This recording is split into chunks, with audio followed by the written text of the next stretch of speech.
Bismillahirrahmanirrahim. Alhamdulillahi rabbil alamin wa afdhalus salati wa atammut taslim ala rasulina al-amin wa habibina wa syafi'ina wa dhukhrina al-mustafa al-mukhtar Muhammad ibn Abdullah wa ala alihi wa ashabihi wa man tabi'ahum bi ihsanin ila yaumiddin. Amma ba'd. Alhamdulillah, lebih dahulu macam biasa kita bersyukur dan berterima kasih kepada Allah Subhanahu wa taala sekali lagi memberi kesempatan untuk berada dalam majlis ilmu. Mudah-mudahan Allah Subhanahu wa taala mengurniakan sifat istiqamah untuk kita terus berada dalam majlis-majlis yang baik sebegini. Dan insya-Allah kita harap Allah Ta'ala jadikan ilmu yang kita ambil daripada kitab-kitab ulama yang muktabar ini dapat digunakan untuk memimpin diri kita agar tidak tersasar dalam melakukan ataupun tidak tersasar dalam meneruskan kehidupan. Baik, pagi ini kita akan sambung lagi. Kalau kitab yang sama dengan saya ni muka surat 4, kita nak baca lagi, nak sambung mengenai rukun Islam. Baik, kata tuan kitab ni rahimahullahu ta'ala, keempat daripada 5 rukun Islam iaitulah puasa bulan Ramadan. Menunaikan puasa bulan Ramadan. Bulan Ramadan ni maksudnya bulan yang panas. Ramad tu maksud panas. Yang kelima, haji akan Baitullah bagi mereka yang kuasa kepadanya, kepada Baitullah akan jalan. Ni rukun Islam ni duk ngapai daripada kecil lah. Baik, tak kena duk cerita panjang. Jadi rukun yang kelima ialah menunaikan haji akan Baitullah. Apa makna Baitullah? Baitullah ni rumah milik Allah Ta'ala. Itu terjemah Melayu. Sebab tu masjid kita panggil Baitullah, rumah milik Tuhan. Bukan Allah Ta'ala duduk situ. Itu faham lekar lah. Baitullah ni rumah milik Allah. Sebab tu masjid kita tak boleh buat lebih kurang. Tak boleh duduk ikut cara kita. Tak boleh buat ikut selera kita. Sebab milik orang lain ada Tuhan. Sebab tu barang-barang masjid pun kita tak boleh buat lebih kurang. Sebab ada tuan, ada pemilik. Begitu juga Kaabah yang tadi disebut Baitullah, maksudnya rumah milik Tuhan, milik Allah. Tu. Sebab tu barang-barang masjid yang diwakafkan kita tak boleh gunakan barang tadi untuk peribadi, ataupun tak boleh guna barang tadi ni ikut suka hati kita. Ni banyak duk buat harta sendiri, buat balik rumah pun ada. Buat balik rumah tak buat main dah, jadi hak milik.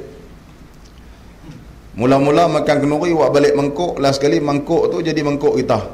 Bila jadi mangkuk kita tu, orang duk panggil mangkuk ayun tu. Tu tak boleh. Sebab barang tu milik Allah Ta'ala.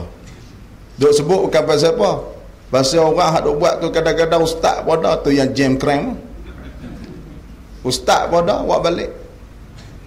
Barang wakaf ni kita duk cerita dah. Waqafa maksudnya berhenti. Apa maksud berhenti? Asal milik kita, kita boleh buat apa saja. Nak jual boleh, nak sedekah boleh. Bila wakaf, terhenti. Kita tak boleh buat apa dah. Walaupun barang kita tak boleh buat apa dah, terhenti. Kita tak boleh nak menguasai dia, terhenti, terputus. Sebab tu kata wakaf. Ni duk kata ni hak saya dulu duk ngaku lagi wakaf dah, tak boleh ngaku lah. Yang duk jadi paling teruk ni anak. Ni dekat rumah saya, orang jual tanah lot.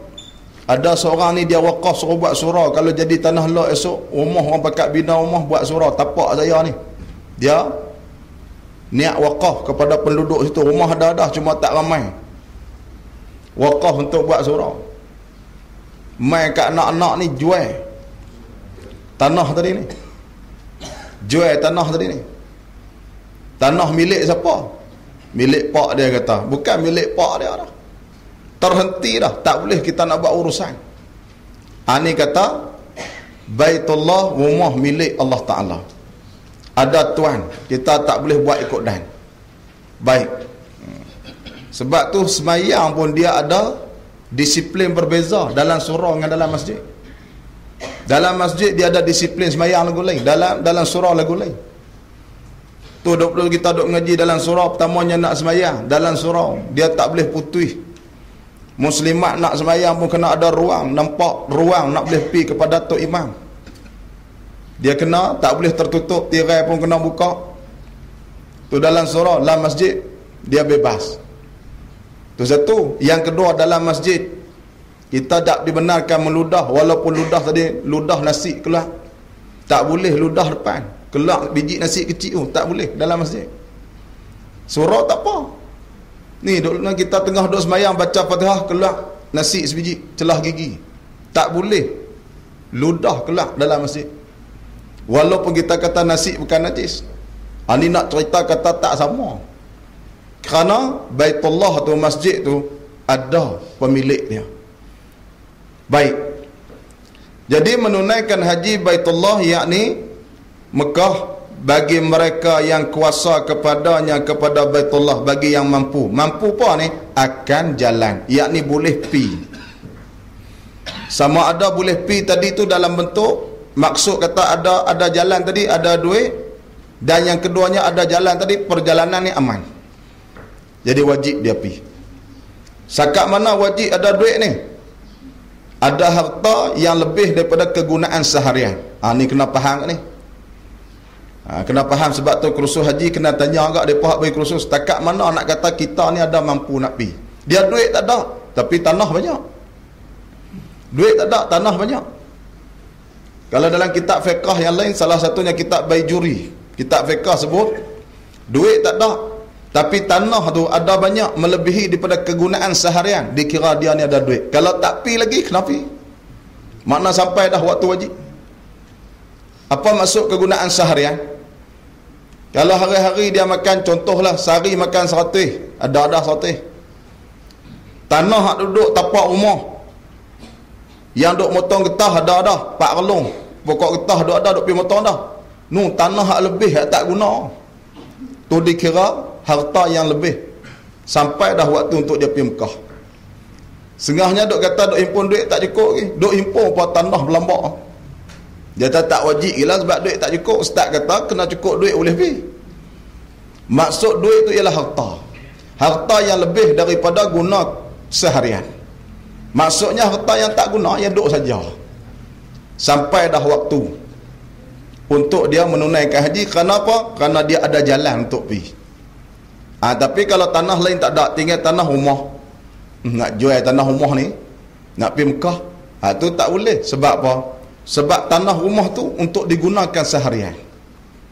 Tu nak habaq kata ada harta tak ada harta, dia punya dhabit dia, takrif dia. Ada harta tu sekat mana? Harta yang tak digunakan untuk seharian. Maksudnya yang duk ada tu cukup untuk dia, tanah yang duk ada tu cukup untuk duk, yang lain hak lebih. Ni. Bila kata ada lebih, dikatakan ada jalan. Baik. Tu rukun Islam. Faham belaka dah, ngapai semua dah. Baik. Kemudian kita masuk dalam tajuk baru mengenai iman. Kata tuan kitab ni rahimahullahu ta'ala, bermula iman itu, ni nak tengok takrif iman ni. Yang kata percaya lagu mana, setakat mana nama percaya. Kalau dia percaya, orang suruh buat, dia tak mau buat, lagu mana status dia. Dia kata percaya, orang suruh buat, dia lawan pula, tak mau buat, lagu mana status dia? Nak nama iman tak lagi? Ni baik kita tengok. Bermula iman itu, apa arti bermula iman? Bermula makna iman itu. Kena buh satu kataan ni. Ni orang panggil takdir. Sebab apa kena buh bermula makna iman? Yang kita nak mengaji ni mengenai makna, bukan nak mengaji mengenai perkataan iman. Sebab setiap perkataan yang kita nak faham dia makna. Macam saya sebut kereta, bukan nak tam kataan kereta, nak kepada kenderaan beroda empat. Sebab tu yang saya nak hurai di sini ialah makna iman, bukan nak hurai iman. Setiap perkataan ada makna. Sebut kata kapal terbang ada makna, sebut kata pen ada makna, sebut kata kipas angin ada maksud dia, bukan nak pada perkataan. Sebab tu di sini kata bermula iman itu yakni bermula makna iman. Hak dia nak abang. Bukan nak abang atau perkataan iman. Yang kita nak faham ni ialah makna lafaz. Tu makna lafaz, bukan nak mengaji tam perkataan tu. Sebab tu ulama tok-tok guru kita dia takdirkan bermula iman yakni bermula makna iman. Apa maksud? Tu baik. Sebab tu yang kita cerita tu duk sebut aku naik saksi bahawa tiada Tuhan malaikat Allah. Allah tu Tuhan kita. Tapi bukan Allah ni tunjuk dalam kitab. Sebab Allah dalam kitab ni bukannya Allah sungguh. Itu yang kadang-kadang terkejut. Allah kata bukan Allah ustaz ni. Bukan Allah sungguh sebab tulis atas kitab. Sebab tu kita sebut kata Allah, maksud Allah zat wajibil wujud. Tu maksud Allah nak kepada makna lafaz. Tu baik. Bermula iman itu yakni bermula makna iman. Apa arti? Membenar hati akan Nabi sallallahu alaihi wasallam. Membenar hati ni apa maksud? Hati kita terima. Hati kita terima. Lagu mana terima? Depan dia cerita tapi kita habaq dulu sikit. Apa maksud terima? Berkenan. Berkenan apa yang Nabi bawa. Ni makna iman. Depan dia akan cerita agak, tapi nak cerita dulu sikit. Membenar hati akan Nabi sallallahu alaihi wasallam. Apa maksud membenar? Hati kita terima, hati kita berkenan. Bila kata hati berkenan, ni hak dia podok riuh lah ni. Orang teguk so pakai tudung. Dia kata pakai tudung, orang pakai tudung pun perangai tak bagus. Baik tak payah pakai tudung pun tak apa. Siapa kata perangai tak bagus, tak pakai tudung tak apa? Siapa yang kata tak apa tu? Nabi ke? Dah. Lepas tu dia kata tak apa? Aku. Ya pandai-pandai duk kata. Ni nak cerita kata, tuan-tuan buat penilaian. Agak-agak orang kata lagu tu dia berkenan tak berkenan? Hukum menuntut orang. Kita boleh jawab sendiri. Dia kata pakai pun tak ada apa, perangai teruk, baik tak payah pakai tak apa. Siapa yang kata tak apa? Ni kita nak mengaji tauhid, kadang-kadang kita mengaji tauhid ni kita tak nampak fungsi untuk kegunaan seharian. Padahal banyak benda. Ni dia dok pakai skirt sampai dah lah skirt pendek dah. Ni pakai lagi pendek sampai nampak berabung rumah.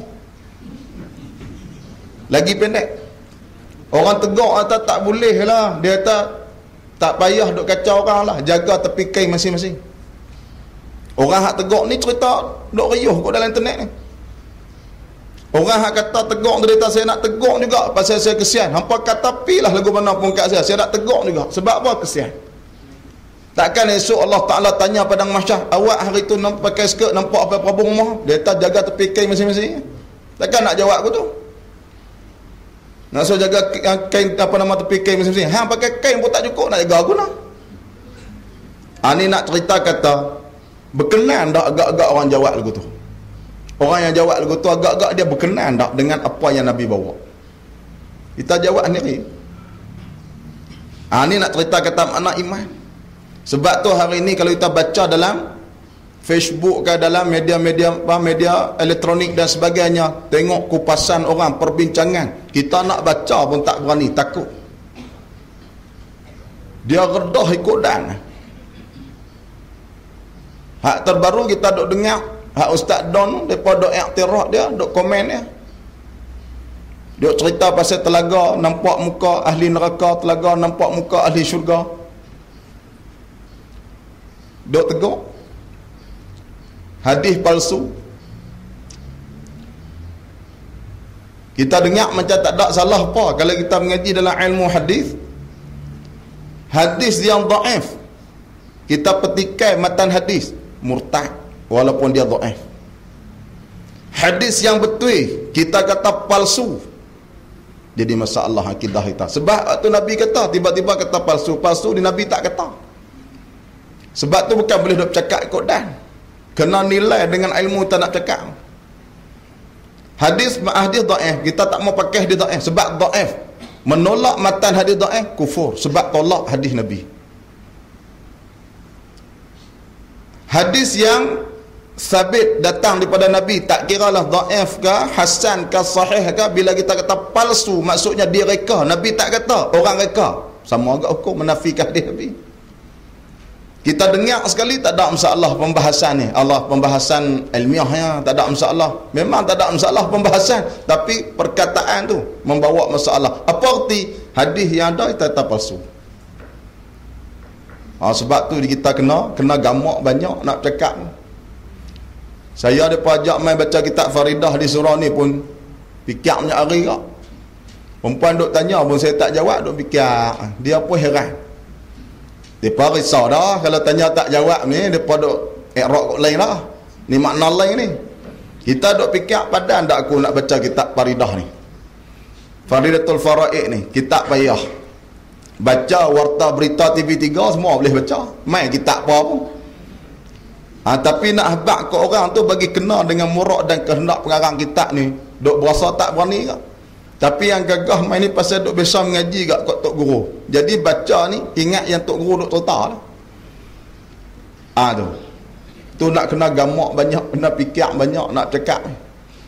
Kadang-kadang dia lepas gang tak tahu betul tak betul. Bahaya kalau berkaitan dengan benda-benda berkaitan dengan hidup kita seharian tak apa. Ni. Yang tak berkaitan, khususnya berkaitan dengan hukum syarak, jadi masalah lah sikit. Kadang-kadang kita tak perasan. Ni nak cerita makna membenar hati, maksud hati terima, iaitulah berkenan. Bila sebut kata berkenan, kita faham. Kalau duk marah lagu tu, makna tak berkenan sungguh. Bila tak berkenan, nak cerita ada iman dalam hati ataupun ada tak dalam i'tikad kita sifat keimanan yang kata benar yang Nabi bawa tu. Tu baik, kita tengok depan dia akan cerita agak baik. Tarikh iman itu membenar hati akan Nabi sallallahu alaihi wasallam. Terima hati pada benda apa ni? Tengok pada tiap-tiap suatu yang mendatang ia Nabi dengan suatu benda tadi ni. Maknanya kita terima hati dengan setiap benda yang Nabi bawa. Benar hati maksudnya kita berkenan semua yang Nabi bawa, berkenan di hati kita. Tak ada satu pun yang duk rasa tak apa kenan. Ni baik. Mana benda yang Nabi bawa? Daripada barang yang maklum, yakni daripada barang yang diketahui daripada agama dengan darurah. Apa maksud dengan darurah? Tanpa perlu kaji dan kita kaji. Tanpa perlu kajian. Jadi kita membenarkan apa yang Nabi bawa yang terdiri daripada urusan agama, yang mana benda yang Nabi bawa daripada agama tadi tu yang kita tahu tanpa kita kena buat penelitian yang detail. Apa dia? Contohnya sembahyang. Wajibnya sembahyang kita tak perlu buat kajian yang terlampau detail. Sebab dia ni dikatakan benda yang Nabi bawa yang terdiri daripada benda darurah. Apa maksud darurah? Kita tahu kata wajib sembahyang tu daripada mula, daripada kecil. Tak kena duk masuk universiti. Itu kata darurah.